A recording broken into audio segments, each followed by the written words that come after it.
What scandalmongers some people are. Do not readily believe everything you hear, for there are some people who relate things as they themselves understand them. Once someone went to Haji Effendi's and told him, "Give me your blessing, Father Arsenios, because 100 snakes have gathered up there."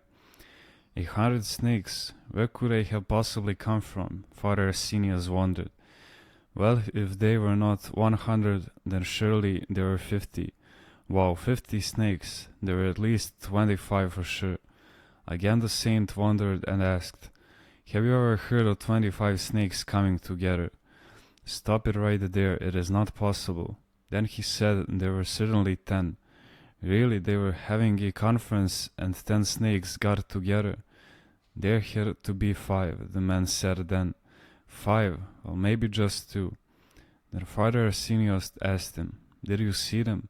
"Well no, but I heard them in the bushes making a loud hissing sound, so it could have been some lizard." I try to never draw any conclusions from whatever I hear until I had a chance to examine the matter. Some people may say something to criticize, others may simply be relating a story, while yet others may relate it with an ulterior motive. What scandalmongers some people are. In Konica there were 2 friends who were very close.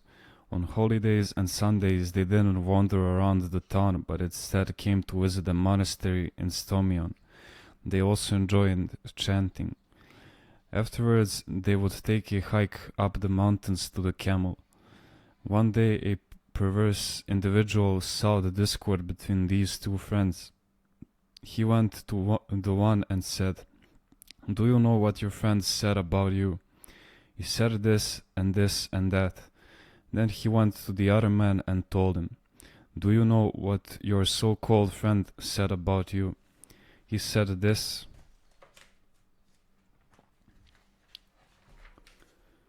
and that." Soon after that the 2 men had an awful argument right in the monastery. In the meantime the instigator left the area and the 2 men continued to argue terribly. The younger of the 2 was rather hot-tempered and started calling the older one names. Right then, thinking to myself, look what temptation can do. What shall I do now? I went to the older man and said, "Look, he is young and a little hot-tempered. Don't get him wrong. Apologize to him, Father," he tells me.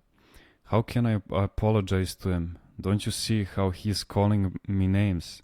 I have no idea what he's talking about. Then I went to the younger man and said to him, "Look, he is older. Things are not as they seem to you. Go and apologize to him." But he got enraged and started shouting, "Father, you and I are going to have a fight of our own as well." "Well then, Panteli, if we must fight, let me go and get ready," I said and went away. Outside the monastery I had some long sticks I was planning to use for a garden fence. I walked about 400 meters and picked up a stick nearly 5 meters long and started to drag it slowly, hoping to make him laugh. He could see me dragging the stick but could not imagine what I was going to do with it. Then I came into the courtyard holding the stick in my hands and approached the area of the narthex. Then I said, "Come on, Panteli, now I am ready for our fight," and I poked him with a stick. That was it. Both men burst out laughing. The ice was broken. The devil went away defeated. What foolishness was this? Are you fellows in your right mind now? I told them, and their friendship was restored. Was the slander spoken on that same day? Yes, and they were swearing at each other terribly. See what the devil can do.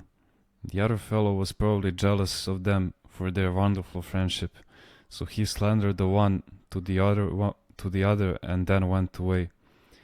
Slander is truly evil, and this is why this type of temptation is called by the name of the tempter, that is, the diabolos, the devil. He says one thing to one person and something else to another person in order to deceive and sow discord. And you see how even good friends can believe the lies and be caught in the devil's snare. Did that individual spread the lies about the 2 friends intentionally? Yes, to separate them out of love, namely envy.